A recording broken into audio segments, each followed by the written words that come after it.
Tu en as marre de te faire avoir sur les marchés crypto, tu es prêt à passer au niveau supérieur en trading. Imagine pouvoir analyser les marchés comme un professionnel, identifier les signaux faibles et anticiper les prochaines tendances. Avec TradingView, tu vas pouvoir faire tout ça et bien plus encore. Que tu sois débutant en cherchant comment faire tes premiers profits ou expérimenté et visant à perfectionner tes analyses, tu es sur la bonne vidéo. Tu rêves de gagner en autonomie et de prendre le contrôle de ton trading. Dans cette vidéo, je te dévoile mes secrets simples et particulièrement efficaces pour maîtriser cet outil incontournable et prendre les meilleures décisions. Si tu ne me connais pas encore, je m'appelle Sylvain et j'anime Objectif Lutte depuis maintenant quelques années. Cette vidéo fait partie de la playlist spéciale crypto que tu trouveras sur cette chaîne. Alors n'oublie pas de t'abonner et d'activer la petite cloche, c'est par ici. En description de cette vidéo et en commentaire épinglé, tu trouveras en téléchargement gratuit un guide de trading qui reprend tous les points essentiels de l'analyse crypto. Il sera certainement un complément idéal de cette vidéo tuto sur TradingView. Il est absolument capital pour toi de maîtriser TradingView quand tu prétends vouloir faire du trading. Si tu te lances à peine en trading, tu vas devoir apprendre à analyser des graphiques. Et si tu as déjà de l'expérience,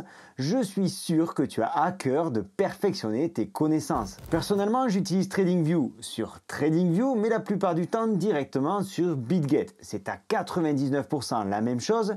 BitGet intègre TradingView, il le fait pour toutes les cryptos qui sont listées sur BitGet. Et comme c'est sur BitGet, sur cette plateforme-là que je fais mon trading crypto, je n'ai pas besoin de toutes les données sur TradingView concernant l'or, le pétrole ou je ne sais quoi. Et ça me va très bien comme ça. Certes, je reviens sur TradingView quand je m'intéresse à la Total Market Cap ou à la Total 3, mais ça s'arrête là. Je te pose également en description de cette vidéo un lien pour rejoindre BitGet. C'est un lien qui t'offre 10% de cashback sur tes frais de trading. Tu n'as aucune obligation, tu peux cliquer directement sur bitget.com ou voire même sur tradingview.com. Sur TradingView, tu trouveras différentes versions. Tu as tout d'abord un essai gratuit de 30 jours et sache que cette version essentielle à 12,95 €, tu trouves quasiment la même sur BitGet. C'est aussi pour ça que je m'embête pas trop et que je passe directement sur BitGet. Une dernière chose cependant avant de passer sur BitGet, c'est que quand tu vas faire une recherche comme ici par exemple celle du Bitcoin face à l'USDT, ça va te le proposer sur différentes plateformes. Sois particulièrement attentif à une chose, c'est que si tu décides de visualiser sur TradingView le graphique du Bitcoin face au Tether, face à l'USDT, choisis-le bien sur la plateforme que tu utilises. Ici c'est Binance, tu vois que tu l'as aussi sur Coinbase, mais là c'est l'US dollar, ce n'est pas l'USDT. Il faut être particulièrement précis si tu veux avoir les meilleurs points d'entrée sur ta plateforme de trading. Et donc c'est aussi pour ça que je vais directement sur BitGet. On se retrouve ici donc sur BitGet et comme tu le vois ici il y a bien écrit TradingView, tu peux passer en original sur BitGet. On est sur le Bitcoin, ici on est sur un tuto TradingView qui offre beaucoup plus de possibilités, donc on va l'utiliser. Première des choses, on choisit TradingView ici et ensuite on clique sur le mode plein écran et nous voilà là dans une situation plutôt confortable pour faire une bonne analyse graphique. Ici, tu retrouveras tout ce que l'on appelle les time frames, c'est-à-dire les unités de temps. Donc, on est en 15 minutes, on peut passer en 1 heure, on peut passer en 4 heures. On peut également utiliser le mode daily. Et si tu as besoin d'autres unités de temps, tu as les 3 jours, la semaine, le mois, etc., etc. Sur l'axe vertical, ici, tu trouveras le prix de ta crypto-monnaie. Donc ici, on est sur le BTC USDT. Et sur l'axe horizontal, en bas, tu trouveras l'unité de temps que tu peux comprimer ou allonger exactement pareil de l'autre côté, ce qui te permet de zoomer. Tu le fais aussi avec la roulette de ton PC. Ah oui, une chose, les personnes qui font des analyses graphiques sur leur téléphone, vous aurez des résultats approximatif. Je pense que vous comprenez pourquoi. Sur un PC, on est quand même nettement plus précis, même si on le voit avec la volatilité de la crypto, c'est difficile d'être précis au dollar près, voire au centime de dollar près selon la crypto qu'on trade. Mais c'est tout de même toujours plus précis que sur un téléphone. Sur la partie de gauche, tu as tous les outils. On va aller voir ça dans un instant. En bas, j'ai ajouté le volume. Je te ferai voir comment on fait. Tu as divers indicateurs. Je t'invite, la première des choses, à configurer ton écran pour te le mettre vraiment à ta sauce. Pour cela, tu cliques sur le bouton droit de ta souris et tu vas venir sur ici, configuration. Et là, tu as tous les paramètres du graphique. Tu peux changer le corps de tes bougies. Donc là, j'ai choisi de passer en bougie. Tu peux venir ici pour passer sur la ligne, si ça te fait plaisir. Ou alors ici, choisir les différentes barres. Hop, on va zoomer un petit peu. Donc là, on est avec des barres. Bref, Par habitude, je préfère largement les bougies. Tu comprendras pourquoi c'est intéressant d'avoir les bougies, notamment en téléchargeant le guide gratuit que je te laisse en description de la vidéo. Donc j'en reviens aux configurations de mes bougies. Ici, tu vas pouvoir changer la couleur du corps. Donc là, on peut passer en bleu, on peut passer en blanc si tu veux, on peut passer en rose. Bref, peu importe. Pour ma part, je vais laisser ça en vert. Ça me va très bien. Tu peux changer la bougie rouge, donc la bougie descendante, tu peux la passer alors en rose si tu veux, en blanc, bref, tu fais absolument ce que tu veux. Pour ma part, je vais aussi la laisser en rouge par habitude. Tu trouveras ici la possibilité d'afficher la ligne du prix actuel, du dernier prix. Tu peux aussi afficher la clôture du jour précédent et le haut et le bas. Tu verras que je n'utilise pas forcément tous les indicateurs et toutes les choses qui sont à ma disposition. Tu peux le faire de temps en temps, c'est bien de le faire si tu en as besoin. Mais un graphique trop chargé, ça devient vite illisible. Et ça, tu verras qu'il faut rester simple et efficace quand on fait de l'analyse graphique. Tu as ensuite ici la ligne d'état, c'est ce qui concerne la partie en haut à gauche. Tu peux afficher le titre, BTC, USDT. Ici, les valeurs ouverture, le plus haut, le plus bas et la clôture. Ça concerne la dernière bougie. Donc là, comme je suis en unité de temps de 4 heures, ça concerne uniquement la bougie de 4 heures. Donc sur cette bougie-là, sur cette grosse bougie-là, par exemple, on a eu une ouverture à 60 065, un plus haut à 61 752, un plus bas à 59 483 et une clôture à 61 745. Et la différence sur cette bougie a été de plus 1680 points, soit 2,80%. Ça, c'est des valeurs que tu peux afficher ou désafficher ici. Tu as la valeur de changement de barre. Tu peux également afficher le volume sur la bougie en question. Ici, sur tes indicateurs, tu peux afficher les titres ou pas. Les arguments, savoir, voilà, là c'est des moyennes mobiles à 10 x 4 heures, à 15 x 4 heures ou à 30 x 4 heures. Donc ça, tu peux le laisser ou pas. Après, avec l'habitude, tu peux vraiment élaguer ton graphique. Et ensuite, voilà, tu as les valeurs de tes moyennes mobiles. Les moyennes mobiles qu'on retrouve ici et dont je te parlerai dans un petit instant. Ensuite, tu as les échelles ici, donc le nom du symbole que tu vas pouvoir afficher ici sur la droite, le dernier prix du symbole qui s'affiche juste à côté, le prix de clôture précédent, etc. Le prix du plus haut, le prix du plus haut et du plus bas, le nom des indicateurs, tu vois en bas ça va afficher volume par exemple. Et ici pas de chevauchement, ça peut être intéressant quand tu affiches plusieurs choses en même temps et qui peuvent éventuellement se chevaucher ici pour l'affichage. Et ici tu vas pouvoir configurer l'apparence générale, donc tu peux changer ton arrière-plan et le mettre en blanc si tu en as envie. C'est plus reposant pour les yeux de le laisser en noir. Les lignes de la grille, verticale, horizontale, verticale uniquement. Bref, le filigrane, etc., etc. Donc à partir de là, quand tu as tout configuré, tu cliques sur d'accord. De toute façon, tu peux revenir quand tu veux en faisant le bouton droit et en allant chercher configuration ici. Maintenant, on va passer quand même à quelque chose de plus intéressant. C'était important de configurer le graphique comme toi tu l'entends.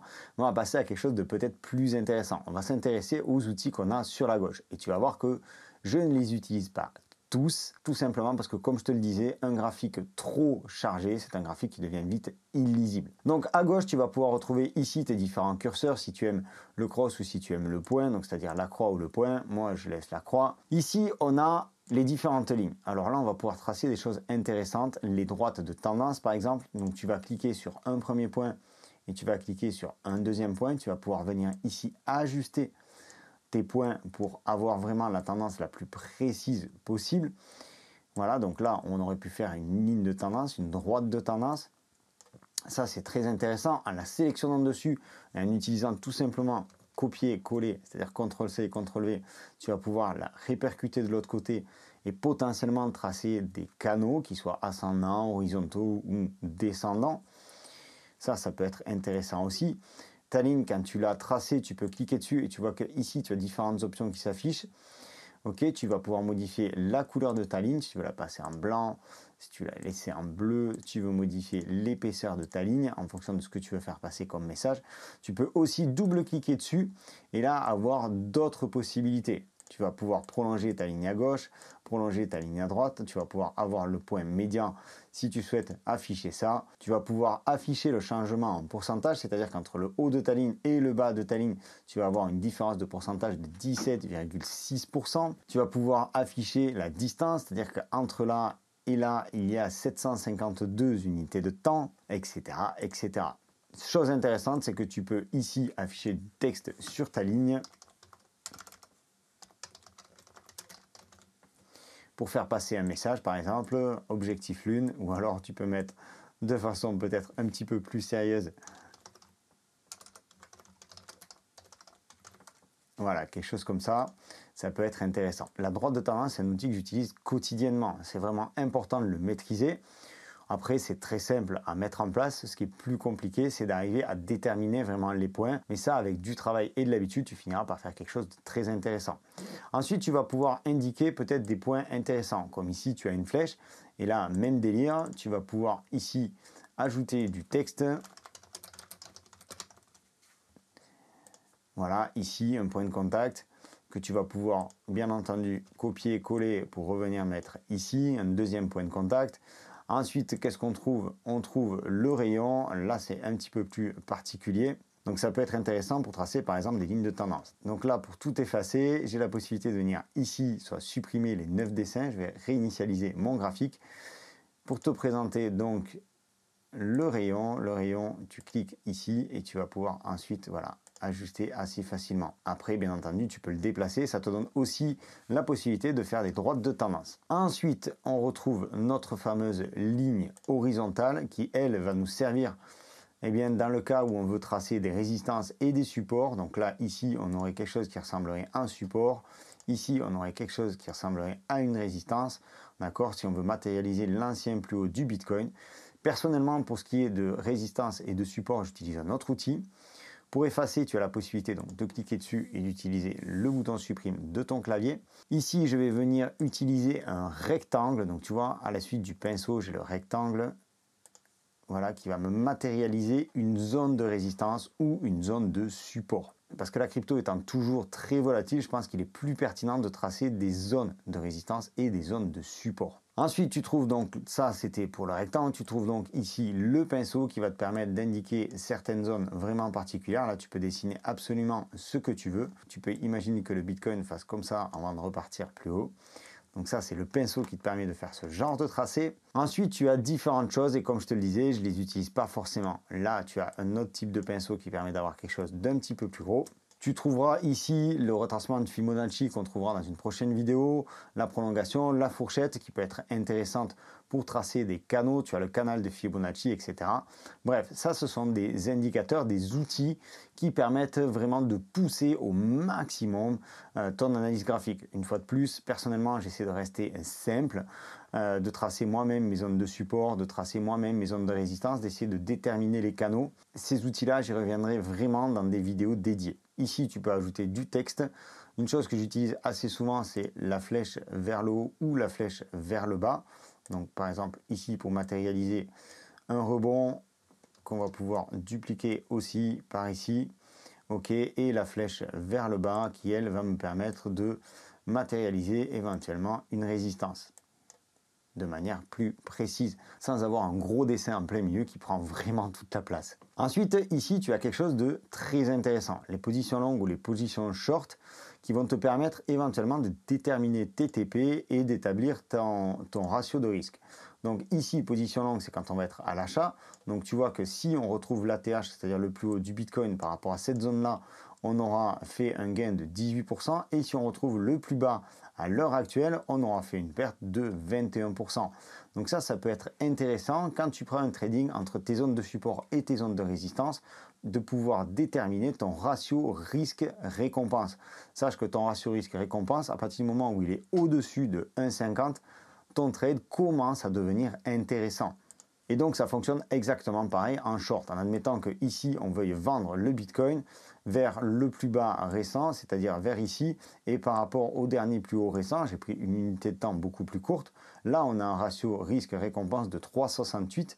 Donc c'est intéressant pour nous si on pense que le Bitcoin ne montera pas au-dessus de cette partie-là, mais par contre va descendre ici. Ensuite, tu peux ajouter des emojis. Bon, ça, personnellement, ça peut être rigolo une fois de temps en temps, mais ça ne fait pas avancer le schmilblick. Un dernier outil, c'est d'avoir la mesure. Donc tu veux savoir par exemple combien le Bitcoin a perdu au maximum depuis son dernier plus haut et jusqu'à son plus bas récent. Donc ici, on a 33% de baisse. Bien entendu, ça fonctionne aussi dans l'autre sens. Par rapport au dernier plus bas connu et au jour où je tourne cette vidéo, on a une hausse de presque 20%. Tu trouveras ensuite d'autres outils comme le zoom, comme l'ancrage. Tes lignes vont se mettre automatiquement sur des zones qui sont ancrées, c'est-à-dire par rapport au dernier plus haut ou au dernier plus bas.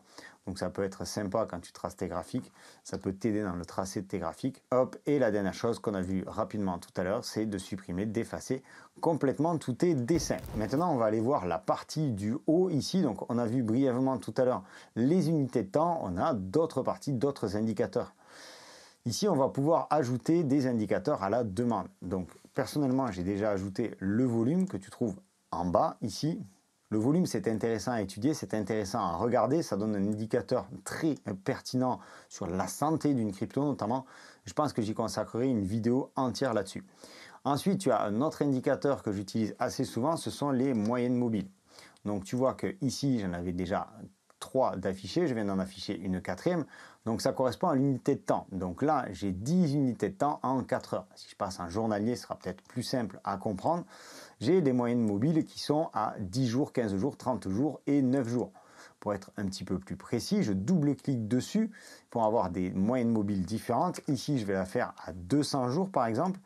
Et donc, tu vois que la moyenne mobile qui vient d'apparaître, la violette, dont je peux, en double-cliquant une fois de plus, changer le style, changer la couleur, je peux la passer en blanc par exemple, et bien cette moyenne mobile-là correspond à la moyenne des prix sur les 200 derniers jours. Ça, c'est intéressant quand on veut déterminer une tendance. Quand on veut étudier une tendance, on étudie les moyennes mobiles en fonction de leur durée et ça nous permet de déterminer une tendance globale, une tendance générale. Parmi les autres indicateurs que j'utilise assez fréquemment, il y a le RSI que je viens d'afficher en bas et qui donne en général d'excellents points d'entrée ou d'excellents points de sortie sur des cassures, sur des ruptures. Donc j'affiche le RSI aussi sur la partie du bas. Tu vois ici que je peux réduire ça, donc je peux l'augmenter, travailler dessus et ensuite le réduire. Admettons que ici sur le Bitcoin, on puisse constater que l'on a une droite de tendance comme ça sur le RSI et que si jamais ça casse ici vers le haut, ce sera peut-être un signal d'achat sur le Bitcoin. Ça peut être intéressant. Donc le RSI vient lui aussi compléter mes analyses. Maintenant que j'ai fait mon travail, je peux le réduire pour avoir un petit peu plus de place pour mon graphique. Un dernier élément intéressant, quand tu auras pris en main ton TradingView, que ce soit sur BitGate ou sur TradingView, tu vas pouvoir venir ici par exemple choisir tes outils favoris et donc tu vois la petite étoile ici qui te permet d'ajouter des favoris. Donc moi j'utilise la droite de tendance assez souvent. Comme je te l'ai dit, j'utilise ce type de flèche assez souvent, flèche vers le haut, flèche vers le bas. J'utilise également le rectangle. Donc tu vois, avec ces outils-là, j'ai déjà, on va dire, près de 50% des outils que j'utilise pour faire mes tracés graphiques, pour faire mes analyses graphiques. Et donc je les ai à disposition directement sur mon graphique. Tu comprends bien qu'une analyse graphique complète ne se réduit pas uniquement à l'utilisation de TradingView. TradingView, c'est un outil absolument extraordinaire que tu dois totalement maîtriser si tu veux te lancer dans le trading via l'analyse graphique. En parcourant TradingView et en étant un petit peu curieux, tu découvriras d'autres options, d'autres indicateurs, d'autres fonctionnalités qui te correspondent. Et là, on arrive à un point essentiel du trading. Je t'ai déjà parlé dans beaucoup d'autres vidéos.